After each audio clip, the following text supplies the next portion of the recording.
Hello दोस्तों, स्वागत है आप सभी का हमारे चैनल पर। तो देखिए, हम लोग कर रहे हैं 2 दिसंबर का करंट अफेयर, जिसमें कि हम लोग पढ़ेंगे श्रीलंका का। इसमें 4 टॉपिक हम आज पढ़ेंगे, जिसमें कि पहला है श्रीलंका का ऋण संकट और पेरिस क्लब।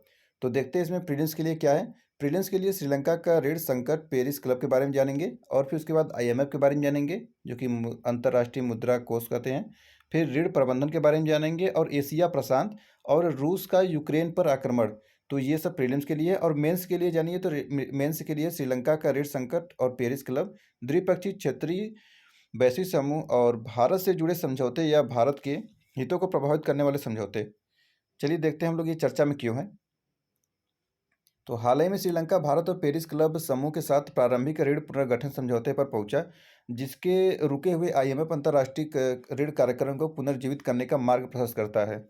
तो देखिए, अभी श्रीलंका ने $3 बिलियन का इसको किस्त भुगतान करना है आईएमएफ को, जो कि उसको सुरक्षित रखना है। और उसने $46 बिलियन का ऋण ले रखा है। तो किस्त का भुगतान न करने के लिए उसको भुगतान करना पड़ेगा। न करेगा तो उसके ऋणदाताओं के प्रति उसको वित्त उत्तरदायित्व का असमर्थ माना जाएगा। इसीलिए इस चर्चा में आ चुका है। ठीक है, तो देखते हैं श्रीलंका के बारे में कि क्या है इसका ऋण का परिदृश्य, और आईएमएफ के बारे में भी।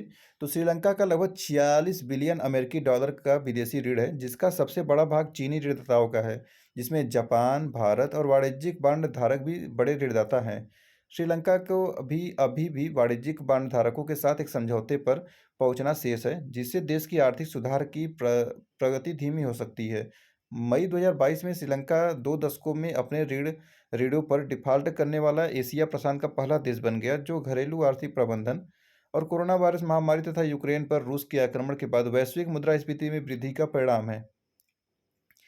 विदेशी मुद्रा भंडार में भारी गिरावट के कारण आयातित भोजन, ईंधन और दवा की कमी हो गई।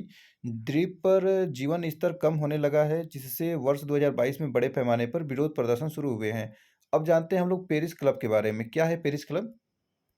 तो देखिए, यहाँ पर पेरिस क्लब ज़्यादातर पश्चिमी कर्जदाता देशों का एक समूह है, जिसकी उत्पत्ति वर्ष 1956 में आयोजित बैठक से हुई है, जिसमें अर्जेंटीना पेरिस में अपने सार्वजनिक कर्जदाताओं से मिलने हेतु सहमत हुआ था।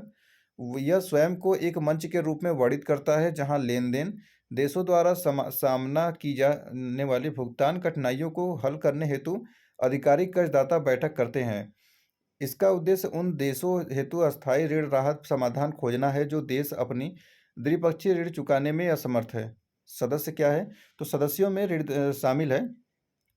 देखिए, ऑस्ट्रेलिया है, Austria, Belgium, Canada, Denmark, Finland, France, Germany, Ireland, Israel, Japan, Netherland, Norway, रूस, दक्षिण Korea, Spain, Sweden, Switzerland, United Kingdom और संयुक्त राज्य यानी यूएस। ये सभी 22 सदस्य हैं जो आर्थिक सहयोग एवं विकास संगठन यानी ओईसीडी नामक समूह के सदस्य हैं। ठीक है, ऋण समझौते में शामिल तो इसकी आधिकारिक वेबसाइट के मुताबिक पेरिस क्लब ने 102 अलग-अलग देनदार देशों के साथ 478 समझौते किए हैं। वर्ष 1956 के बाद पेरिस क्लब समझौता ढांचे के तहत 664 अरब अमेरिकी डॉलर का ऋण लिया गया है। हालिया गतिविधि क्या इस टाइम है? पिछली सदी में पेरिस समूह के देशों का द्विपक्षीय ऋण पर प्रभुत्व था, लेकिन पिछले 2 दशकों में चीन के दुनिया के सबसे बड़े द्विपक्षीय ऋणदाता के रूप में उभरने के साथ उनका महत्व कम हो गया है। उदाहरण के लिए श्रीलंका के मामले में भारत, चीन और जापान सबसे बड़े द्विपक्षीय लेनदार हैं। श्रीलंका के द्विपक्षीय ऋणों में चीन का 52%, जापान का 19.5% तथा भारत का 12% हिस्सा है। भारत श्रीलंका को ऋण प्रबंधन और आर्थिक विकास कैसे सहायता प्रदान कर रहा है, उसके बारे में जानिए। तो यहाँ पर ऋण पुनर्गठन की भूमिका है, यहाँ पर दे सकते हैं। तो भारत ने श्रीलंका को उसके ऋण के पुनर्गठन में सहायता करने के लिए अंतर्राष्ट्रीय मुद्रा कोष आईएमएफ एवं ऋणदाताओं के साथ सहयोग करने में भूमिका निभाई है। भारत श्रीलंका के वित्त पोषण और ऋण पुनर्गठन के लिए अपना समर्थन पत्र सौंपने वाला देश बन गया। और फिर नेक्स्ट आता है कनेक्टिविटी एवं नवीकरणीय ऊर्जा। तो ये दोनों देश एक संयुक्त दृष्टिकोण पर सहमत हुए हैं, जो लोगों से लोगों के बीच कनेक्टिविटी, नवीकरणीय ऊर्जा सहित व्यापक कनेक्टिविटी पर जोर देता है। भारतीय कंपनियां श्रीलंका के उत्तर पूर्व में नवीकरणीय ऊर्जा परियोजनाएं विकसित कर रही हैं, जो ऊर्जा क्षेत्र में बढ़ते सहयोग का संकेत है। अब देखते हैं आर्थिक और प्रौद्योगिकी सहयोग समझौता ETCA। दोनों देश अपनी व्यवस्थाओं को एकीकृत करने और विकास को बढ़ावा देने के लिए ETCA की संभावना तलाश रहे हैं। बहु परियोजना पेट्रोलियम पाइपलाइन पर समझौता। भारत और श्रीलंका दोनों भारत के दक्षिणी भाग से श्रीलंका तक एक बहु-उत्पाद पेट्रोलियम पाइपलाइन स्थापित करने पर सहमत हुए हैं। इस पाइपलाइन का उद्देश्य श्रीलंका को ऊर्जा संसाधनों की सस्ती और विश्वसनीय आपूर्ति सुनिश्चित करना है। आर्थिक विकास तथा प्रगति में ऊर्जा की महत्वपूर्ण भूमिका को देखते हुए पेट्रोलियम पाइपलाइन की स्थापना पर ध्यान केंद्रित किया जा रहा है। भारत का UPI अपनाना, यानी भारत का जो UPI है यहाँ पर है। श्रीलंका ने अब भारत की UPI सेवा को अपनाया है, जो दोनों देशों के बीच फिनटेक कनेक्टिविटी बढ़ाने की दिशा में एक महत्वपूर्ण कदम है। व्यापार निपटान के लिए रुपए के उपयोग से श्रीलंका की अर्थव्यवस्था को और मदद मिल रही है। यह श्रीलंका के आर्थिक सुधार तथा वृद्धि में मदद के लिए ठोस कदम है। तो ये था न्यूज। तो इसके बिहाफ पे हम लोग देखते हैं क्वेश्चन देखिए 2022 में पूछा हुआ था कि रैपिड फाइनेंशियल इंस्ट्रूमेंट और रैपिड क्रेडिट सुविधा निम्नलिखित में से किसके द्वारा उधार देने के प्रावधानों से संबंधित है। तो ये 2022 का क्वेश्चन है। तो एशियाई विकास बैंक, अंतर्राष्ट्रीय मुद्रा कोष, तो देखिए IMF का था, अंतर्राष्ट्रीय मुद्रा कोष हो जाता है। नेक्स्ट चलते हैं, उसका एक्सप्लेनेशन है। आप लोग देखना चाहते हैं तो वीडियो को रोकिए और देख सकते हैं। हम लोग आगे बढ़ते हैं। देखिए इसमें एक और क्वेश्चन है जो 2020 का है। स्वर्ण रिजर्व ट्रांस निर्दिष्ट करता है, तो ये भी है IMF का। फिर नेक्स्ट है 2016 क्वेश्चन है। देखिए ये भी IMF पे क्वेश्चन था, वैश्विक वित्तीय स्थिरता रिपोर्ट, तो IMF जारी करता है। और मेंस का क्वेश्चन है, इसको देख सकते हैं यहाँ पर, और इसको रोकिए, वीडियो देख सकते हैं। ठीक है, हम लोग आगे बढ़ते हैं। देखिए कई क्वेश्चन IMF पूछा गया, तो IMF को हल्के मत लीजिए। ठीक है, श्रीलंका का क्वेश्चन और IMF क्वेश्चन। भारत श्रीलंका का वर्षों पुराना मित्र, 2022 वाला क्वेश्चन देखिए। पूर्ववर्ती कथन के आलोक में श्रीलंका के वर्तमान संकट में भारत की भूमिका की विवेचना कीजिए। तो अब ये तो हो गया भारत और श्रीलंका का। और अब हम लोग आगे बढ़ते हैं। दूसरा टॉपिक है भारत सरकार और UNLF के बीच शांति समझौता। तो इसमें प्रीलिम्स के लिए क्या है, यूनाइटेड नेशनल लिबरेशन फ्रंट यानी UNLF गैर कानूनी गतिविधियां रोकथाम अधिनियम 1967, सस्पेंशन ऑफ ऑपरेशंस SO समझौता, विद्रोही समूह, कुकी समूह, उसके बाद मिट गया यहाँ पे, हाँ, इनर लाइन परमिट यानी ILP एंड अनुच्छेद 244 1 के अनुच्छेद 44 के 2 में देखेंगे। मेंस के लिए तो इसको पूर्वोत्तर में उग्रवाद से निपटने के लिए शांति समझौता का विश्लेषण करना है। तो देखते हैं चर्चा में क्यों आ जाए ये चीज़। हाल ही में भारत सरकार और मणिपुर सरकार ने यूनाइटेड नेशनल लिबरेशन फ्रंट यानी UNLF के साथ एक शांति समझौते पर हस्ताक्षर किए, जो मणिपुर का सबसे पुराना घाटी आधारित विद्रोही समूह है। यूनाइटेड नेशनल लिबरेशन फ्रंट क्या है, तो NLF का गठन 1964 में हुआ था और यह राज्य के नागा बहुल एवं कुकी जोमी प्रभुत्व वाली पहाड़ियों में सक्रिय विद्रोही से अलग है, समूहों से अलग है। UNLF का उन 7 मैतेई चरमपंथी संगठनों में से एक है जिन पर केंद्र सरकार ने गैर कानूनी गतिविधियां रोकथाम अधिनियम 1967 के तहत प्रतिबंध लगा दिया है। तो याद रखिए, ये गैर कानूनी गतिविधियों के लिए अधिनियम पर प्रतिबंध लगाया है, जो कि केंद्र सरकार ने। UNLF भारतीय सीमा क्षेत्र के भीतर और बाहर दोनों जगह काम कर रहा है। ऐसा माना जाता है कि UNLF को शुरुआत में NSCN-IM से प्रशिक्षण मिला था, जो नगा गुटोस में सबसे बड़ा विद्रोही समूह था। यह मणिपुर के सभी घाटी क्षेत्रों और कुकी जोमी पहाड़ी जिलों के कुछ गांवों में संचालित होता है। यह एक प्रतिबंधित समूह है। यह अधिकतर म्यांमार की सेना के समर्थन से म्यांमार के संगाग क्षेत्र, चीन राज्य और राखीन राज्य में शिविरों एवं प्रशिक्षण अड्डों से संचालित होता है। शांति समझौते का उद्देश्य क्या है, तो इसमें देखिए समझौते से विशेष रूप से मणिपुर और उत्तर पूर्व क्षेत्र में शांति की एक नए युग की शुरुआत में उल्लेखनीय वृद्धि होने की उम्मीद है। दूसरा है, यह पहला उदाहरण है जहां घाटी के एक मणिपुरी सशस्त्र समूह ने भारत के संविधान का सम्मान करने और देश के कानूनों का पालन करने की प्रतिबद्धता जताते हुए हिंसा को त्यागने, समाज की मुख्य धारा में लौटने का फैसला किया है।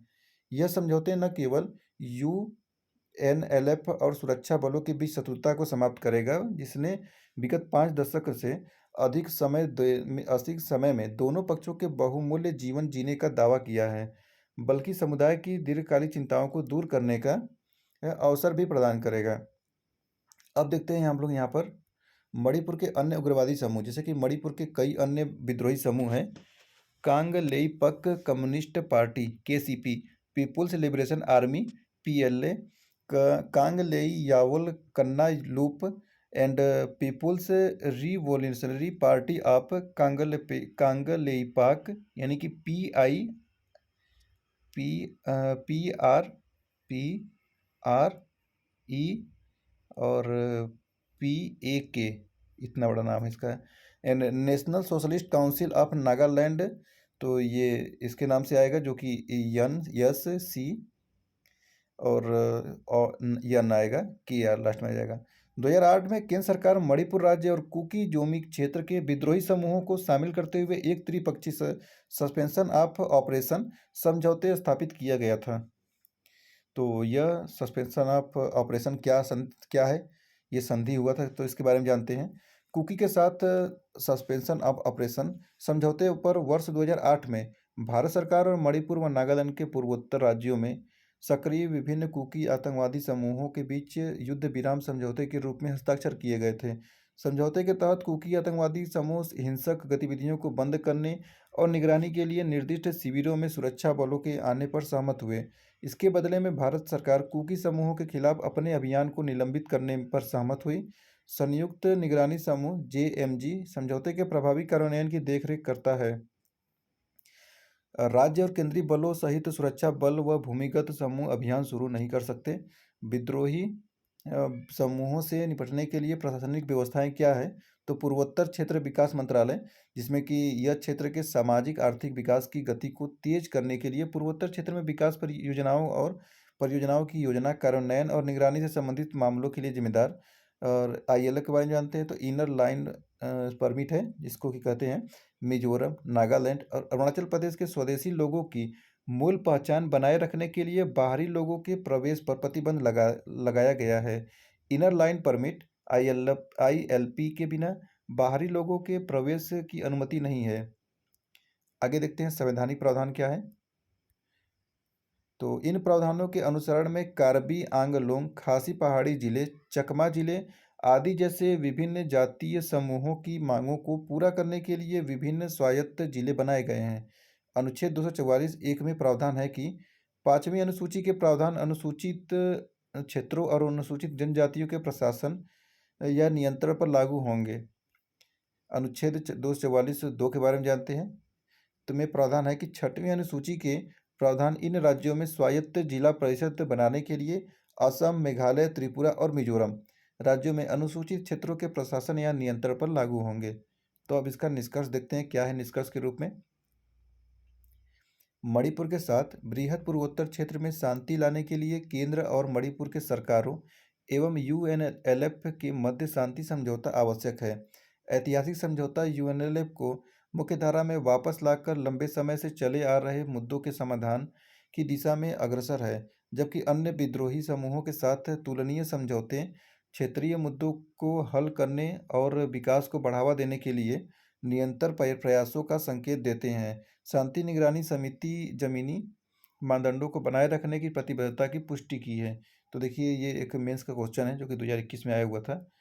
भारत की आंतरिक सुरक्षा के लिए बाहरी राज्य और गैर राज्य अभिनेताओं द्वारा उत्पन्न बहुआयामी चुनौतियों का विश्लेषण करें और साथ ही इन खतरों से निपटने के लिए उठाए जाने वाले आवश्यक उपायों पर भी चर्चा कीजिए। 2021 का क्वेश्चन है। चलिए, अब इस वीडियो का और इस 2 तरह के करंट अफेयर का ये तीसरा टॉपिक है, जिसमें कि है 16वें वित्त आयोग के लिए संदर्भ की शर्तें क्या है। तो इसको प्रीलिम्स के लिए कैसे जरूरी है, तो 16वां वित्त आयोग के बारे में पढ़ेंगे, भारत की समेकित निधि के बारे में पढ़ेंगे, और सहायता अनुदान, और 5वें और पंचायतें और नगर पालिकाएं सकल घरेलू उत्पाद के बारे में, और केंद्रीय प्रायोजित योजनाएं धन हस्तांतरण हेतु मानदंड के बारे में पढ़ेंगे। ठीक है, तो पहले देखते हैं कि चर्चा में क्यों आया है। हाल ही में केंद्रीय मंत्रिमंडल ने 16वें वित्त आयोग के लिए संदर्भित की शर्तों TOR को हरी झंडी दे दी है। इस आयोग के पास 1 अप्रैल 2026 से शुरू होने वाली आगामी 5 वर्ष की अवधि के लिए केंद्र और राज्यों के बीच राजस्व वितरण के फार्मूले की सिफारिश करने की महत्वपूर्ण जिम्मेदारी है। 16वें वित्त आयोग के लिए संदर्भ की मुख्य प्रमुख शर्तें क्या हैं? तो कर आय का विभाजन, जो कि संविधान के अध्याय 1 और भाग 12 के तहत केंद्र सरकार और राज्यों के बीच करों के वितरण की सिफारिश करना है। इसमें कर आय से राज्यों के बीच शेयरों का आवंटन शामिल है। और फिर इसमें दूसरा इसका शर्त है सहायता अनुदान का सिद्धांत, जिसमें कि भारत की संचित निधि से राज्यों को सहायता अनुदान को नियंत्रित करने वाले सिद्धांतों की स्थापना करना है।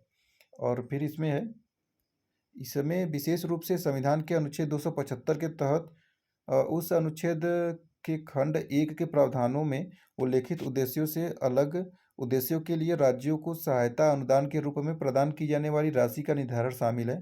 स्थानीय निकायों के लिए राज्य निधि को बढ़ाना, जिसमें कि राज्य की समेकित निधि को बढ़ाने के उपायों का पहचान करना।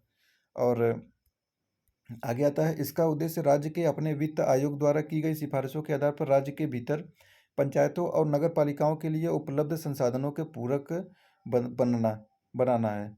और नेक्स्ट आता है आपदा प्रबंधन वित्त पोषण का मूल्यांकन, जिसमें कि आपदा प्रबंधन पहल से संबंधित वर्तमान वित्त पोषण संरचनाओं की समीक्षा कर सकता है। इसमें आपदा प्रबंधन अधिनियम 2005 के तहत बनाए गए फंड की जांच करना और सुधार या बदलाव के लिए उपयुक्त सिफारिशें प्रस्तुत करना है। अब देखते हैं वित्त आयोग क्या है, इसके बारे में पढ़ते हैं। तो भारत में वित्त आयोग भारतीय संविधान के अनुच्छेद 280 के तहत एक संवैधानिक निकाय है। याद रखिए संवैधानिक निकाय है, ठीक है, और 280 में है। इसमें देखिए बस इतना ही याद करना है कि ये संविधान के अंदर में जो कि संवैधानिक निकाय है और 280 में है, ठीक है। इसका प्राथमिक कार्य केंद्र सरकार और राज्य सरकारों के बीच वित्तीय संसाधनों के वितरण की सिफारिश करना है। 15वें वित्त आयोग का गठन 27 नवंबर 2017 को किया गया था। इसने अपनी अंतिम रिपोर्ट के माध्यम से 1 अप्रैल 2020 से शुरू होने वाली 6 वर्षों की अवधि को कवर करते हुए सिफारिशें की। 15वें वित्त आयोग की सिफारिशों के वित्तीय वर्ष 2025-26 तक मान्य है, ठीक है। तो देख लीजिए यहाँ पर हस्तांतरण के मानदंड क्या है, जैसे कि मानदंड। और 14वें वित्त आयोग 2015 से 20 और 15वें वित्त आयोग 2020 से 21, 15वें वित्त आयोग का 2021 से 26 तक का है। तो आय दूरी क्या है, तो 50 है, और यहाँ 45 है, यहाँ 45 है। फिर क्षेत्र तो ये 15 है, 15 है, 15 है। जनसंख्या 1971 से 17.5, यहाँ पे डैश है। और जनसंख्या 2011 तो यहाँ पे 10 है, यहाँ पे 15, यहाँ पे 15 है। और जनसांख्यिकी प्रदर्शन तो यहाँ पे डैश है, यहाँ 12.5, 12.5 है। वन आच्छादन है तो 7.5, यहाँ पे डैश, यहाँ पे डैश है। वन एवं पारिस्थितिकी है तो यहाँ पे डैश है, यहाँ पे 10 और 10 है। कर एवं राजकोषीय तो प्रयास तो यहाँ पे 0 है, यहाँ मतलब डैश है, तो यहाँ पे 2.5 है। और कुल मिलाकर यहाँ 100, यहाँ पे 100, यहाँ पर भी 100 हो गया, ठीक है।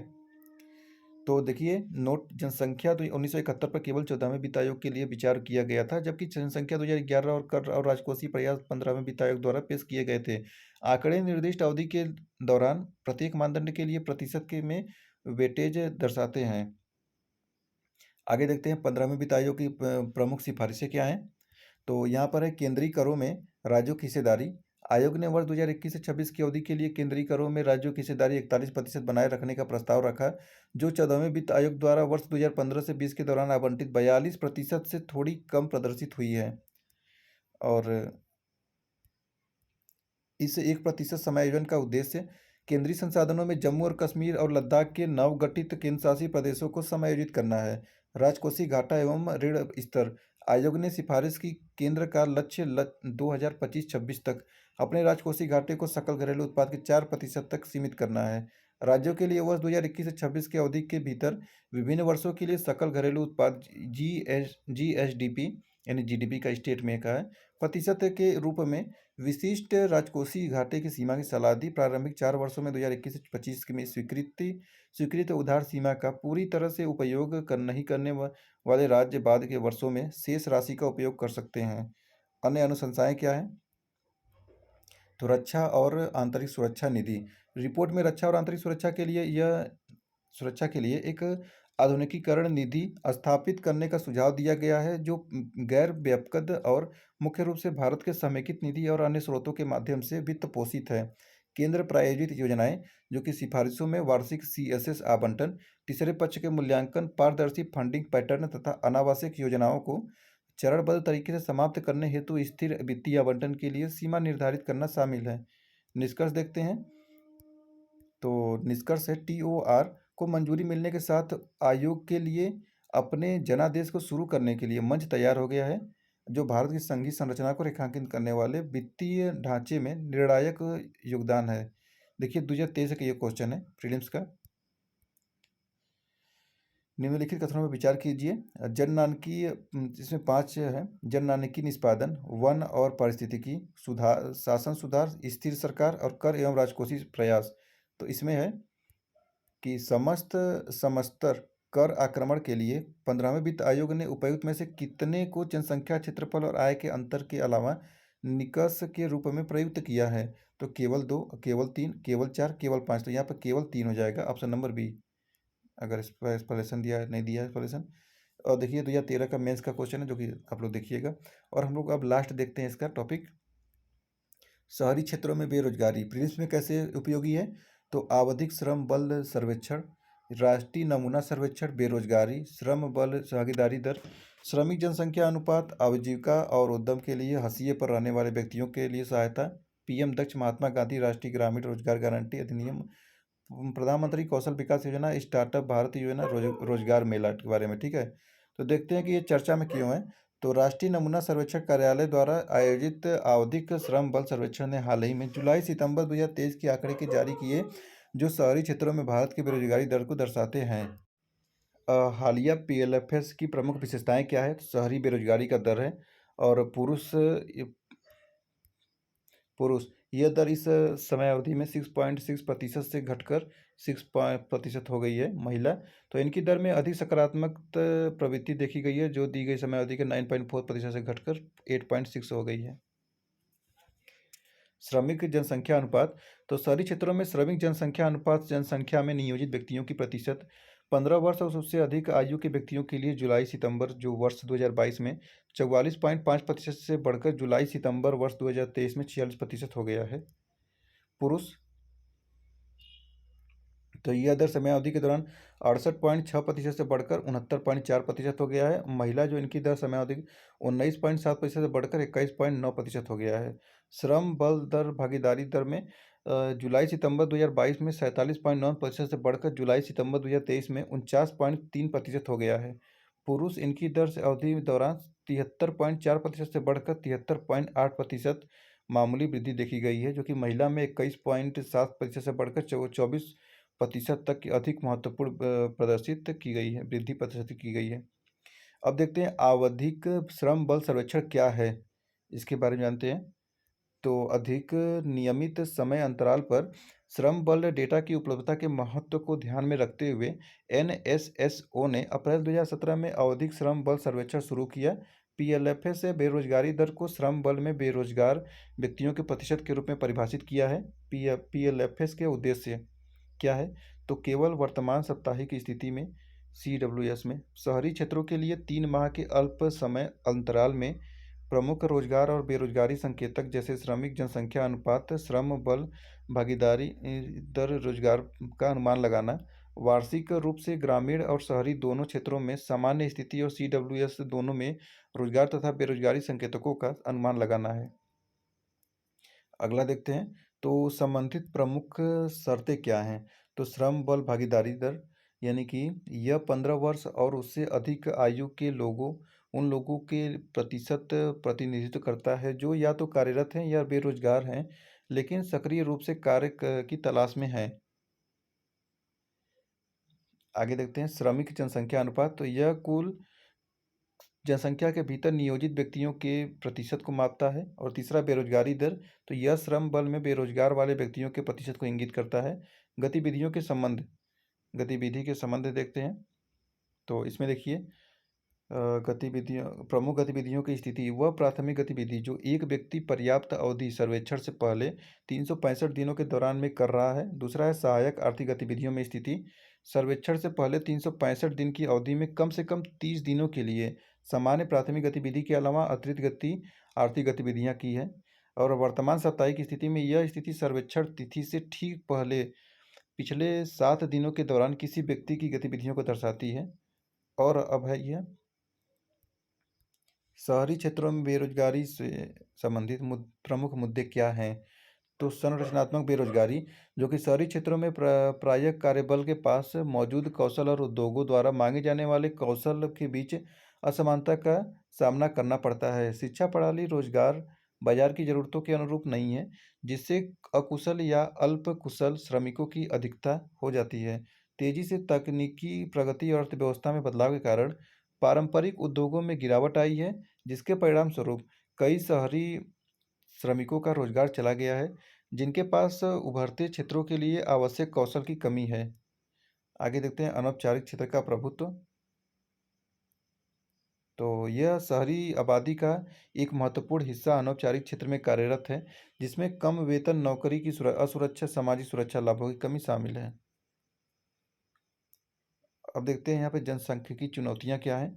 तो शहरों में तेजी से शहरीकरण और जनसंख्या वृद्धि ने रोजगार सृजन को पीछे छोड़ दिया है, जिससे श्रम बाजार पर बोझ बढ़ गया है और बेरोजगारी दर बढ़ गई है। ग्रामीण से शहरी प्रवास के कारण अक्सर शहरों में श्रम की अत्यधिक आपूर्ति हो जाती है, जिससे प्रवासी आबादी के बीच बेरोजगारी दर में वृद्धि होती है, जिससे शहरी गरीबी और बढ़ जाती है। साख मुद्रास्फीति, तो शैक्षिक योग्यताओं पर अत्यधिक जोर देने से ऐसी स्थितियां पैदा हो सकती हैं जहां व्यक्ति उपलब्ध नौकरियों के लिए अत्यधिक योग्य हो जाते हैं, जिससे अल्प रोजगार या बेरोजगारी हो जाती है। आगे देखते हैं। तो यहाँ पर है रोजगार संबंधी सरकार की पहल क्या है। तो देखिए इतने पहल किए गए हैं, 2, 2, 4, 2, 6, 7, जिसमें कि आजीविका और उद्यम के लिए सीमांत व्यक्तियों हेतु समर्थन यानी स्माइल। फिर दूसरा है पीएम दक्ष यानी प्रधानमंत्री दक्षता और कुशल संपन्न हितग्राही। नेक्स्ट महात्मा गांधी राष्ट्रीय ग्रामीण मनरेगा के बारे में है। फिर कौशल विकास योजना पीएमकेवीवाई है। और स्टार्टअप इंडिया स्कीम, रोजगार मेला, इंदिरा गांधी शहरी गारंटी रोजगार राजस्थान का था ये। तो आगे की राह देखते हैं। सुधारवादी शिक्षा, जिसमें कि प्रासंगिक कौशल प्रदान करने के लिए पाठ्यक्रम को अद्यतन करके व्यक्तिगत व्यावसायिक प्रशिक्षण पर जोर देकर और रोजगार क्षमता बढ़ाने के लिए आजीवन सीखने को बढ़ावा देकर शिक्षा को वर्तमान बाजार की मांगों के साथ रेखांकित करना। स्टार्टअप इकोसिस्टम सपोर्ट, वित्तीय प्रोत्साहन प्रदान करके नौकरशाही बाधाओं को कम कर और उद्यमशीलता को प्रोत्साहित करने के लिए मेंटरशिप कार्यक्रमों की पेशकश करके स्टार्टअप के लिए अनुकूल माहौल को बढ़ावा देना। और रोजगार उन्मुख नीतियाँ, ऐसी नीतियाँ बनाना और लागू करना जो रोजगार सृजन को बढ़ावा दे, जिसमें बुनियादी ढांचे में निवेश, उद्योग और अनुकूलन नियम और रोजगार पैदा करने वाले व्यवसायों के लिए वित्तीय प्रोत्साहन शामिल है। सृजनात्मक अर्थव्यवस्था को बढ़ावा देना, सांस्कृतिक उद्योगों, कला और रचनात्मक क्षेत्रों में निवेश करना, संस्कृति उद्यमिता के माध्यम से रोजगार उत्पन्न करने के लिए कारीगरों, कलाकारों और शिल्पकारों का समर्थन करना। और फिर है हरित स्थल और शहरी कृषि, शहरों के भीतर शहरी कृषि और हरित स्थानों को बढ़ावा देना, खेती, बागवानी और संबंधित पर्यावरण अनुकूल गतिविधियों में रोजगार पैदा करना, हरित क्षेत्र में रोजगार पैदा करने के लिए सतत प्रथा, भू निर्माण और शहरी वानिकी में प्रशिक्षण प्रदान करना है। अब देखिए यहाँ पर एक प्रीलिम्स का क्वेश्चन है जो कि 2013 में आया हुआ था। प्रच्छन्न बेरोजगारी का सामान्य अर्थ क्या है। अर्थ है कि तो लोग बड़ी संख्या में बेरोजगार रहते हैं, वैकल्पिक रोजगार उपलब्ध नहीं होता है। सी है श्रमिक सीमांत उत्पादक शून्य है। डी है श्रमिक की उत्पादकता नीची है। तो याद रखिए ऐसे होता है, श्रमिक सीमांत उत्पादकता शून्य है। Option number C. मेंस का भी क्वेश्चन है जो कि 2023 में पूछा गया अभी हाल ही में। तो भारत में सबसे ज़्यादा बेरोजगारी प्रकृति में संरचनात्मक है। भारत में बेरोजगारी गणना के लिए अपनाई गई पद्धति का परीक्षण कीजिए और सुधार के लिए सुझाव दीजिए। तो मेंस का क्वेश्चन है, देखिए इसको। तो देखिए इस प्रकार हम लोग कर रहे थे 2 दिसंबर का ये करंट अफेयर। तो आप लोग इसको पढ़िए और अगर पसंद आए तो वीडियो को शेयर और लाइक भी करिएगा। धन्यवाद।